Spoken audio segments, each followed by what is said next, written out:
Assalamualaikum warahmatullahi wabarakatuh. Hari ini saya wawancara eksklusif kepada salah seorang mantan anggota DPRD yang 2 periode menduduki di Kabupaten Kota Barat terkait dengan adanya wacana daerah pemekaran yaitu Provinsi Kota Waringin. Inilah hasil liputan kami kepada Bapak Triyanto.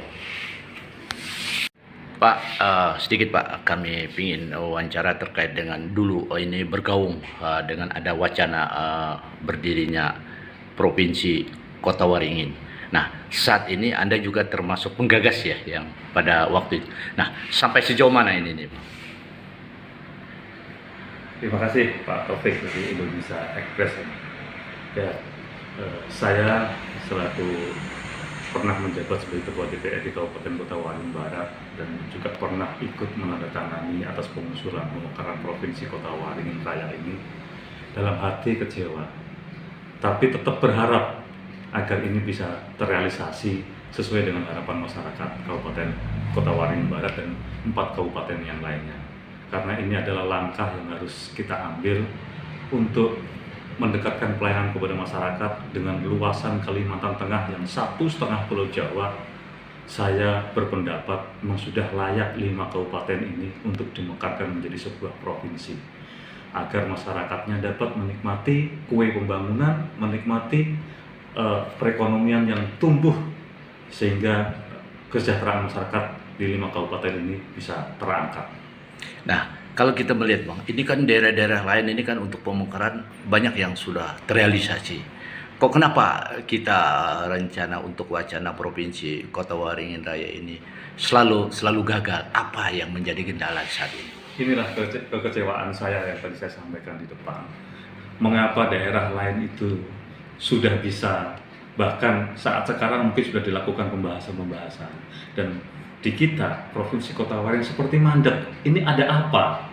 Ini pertanyaan saya juga yang harus dijawab oleh pemangku kepentingan yang sekarang ini. Ada apa ini?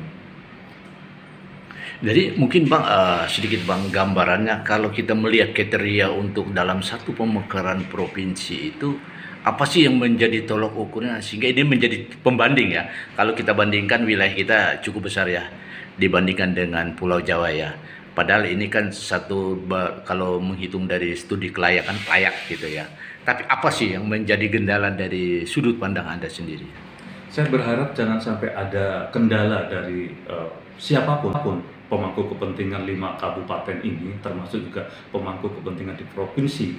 Ya, dalam hal ini Pak Gubernur dengan seluruh jajarannya, Pak Bupati dengan seluruh jajarannya di 5 kabupaten ini, jangan sampai ada kendala karena ini adalah keinginan kita bersama, yang menjadi niat kita bersama untuk ikut mensejahterakan masyarakat kita agar Provinsi Kota Waringin Raya ini dimekarkan agar dapat mendekatkan pelayanan kepada masyarakat. Kita cukup luas, kita bayangkan saja satu kecamatan di wilayah kita, kalau kita mau pergi ke Provinsi Kalimantan Tengah dalam hari Palangkaraya untuk 450 km lebih, bagaimana orang akan mendapatkan pelayanan dari seorang pemerintahan provinsi kepada masyarakatnya cukup jauh.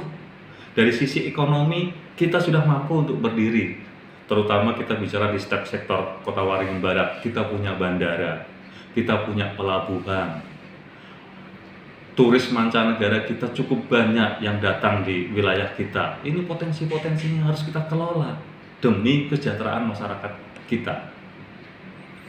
Nah, saat ini wacana ini terus digulirkan atau memang bagaimana? Karena Anda juga termasuk penggagas di sana.